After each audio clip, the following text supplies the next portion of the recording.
আমাদের মাঠের গ্রামীণ পরিবেশ। এটা হচ্ছে গমের ক্ষেত, এই পাশে আছে সস ক্ষেত, আর এই পাশে আছে প্রচুর পরিমাণ ঘাস। আমরা এখন আস্তে আস্তে এগিয়ে যাচ্ছি আমাদের বাবুল ভাইয়ের কাছে। সে মাঠ পরিদর্শন করছে।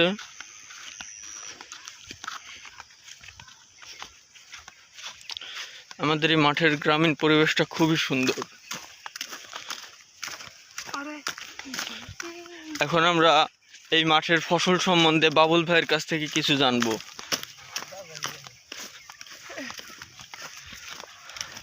আসসালামু আলাইকুম ভাই। আসসালামু আলাইকুম ভাই, আপনি কি মাঠ পরিদর্শন করতে আসছিলেন? হ্যাঁ, মাঠ দেখবার আইছে। এবারকার পিএস কে কেমন বুঝতেছেন আপনি? ও মাঠ বেড়ে শুয়া যাইতেছে, কত জায়গা ভালো আছে মইতেছে। তো এবার কি গত বছর থেকে পিএস ভালো হওয়ার সম্ভাবনা আছে নাকি খারাপ হওয়ার সম্ভাবনা? না, আল্লাহ পাক সেই জানে ভালো। না, তারপরও আপনারা তো বুঝতেছেন কিছু একটা। কি বুঝবো, বোঝার মধ্যে কি। যাক, আগে আসো। আপনি পিএস লাগাইছেন কতখানি? আড়াই পাই।